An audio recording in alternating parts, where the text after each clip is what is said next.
All right, in today's session, boys and girls, we're going to look at a series of strokes that will happen over and over again in your cursive writing. And that is where you're starting here at the baseline. You're going to begin with an undercurve, which then turns into an overcurve.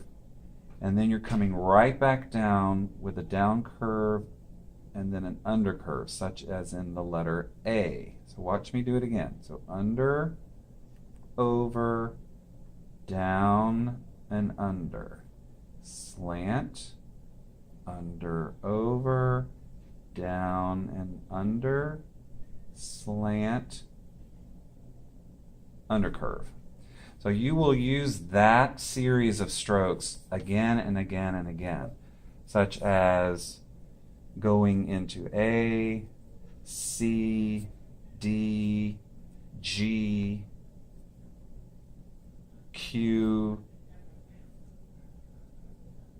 So lots of letters where you have to use that series of strokes. So I would practice doing combinations that require that series, such as,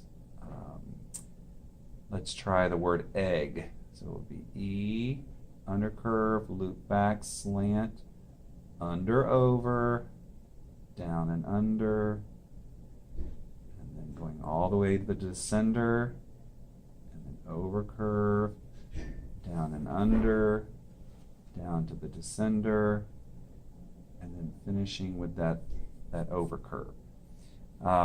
Another problem I see a lot in cursive handwriting is going from the letter B into the next letter, going from the letter V, the letter W, where the letters end up here at the midline. So make sure that when you have joins coming off of those letters that you do not return to the baseline. For example, if I'm writing the word B, so I'd start with my letter B. It's going to come up to the midline. Now I'm not going to go back down to the base. I'm just going to go right on into the E and then on into the next E. Probably the most common, frequent mistake I see coming off of B is then going into the letter R, such as in the word bring.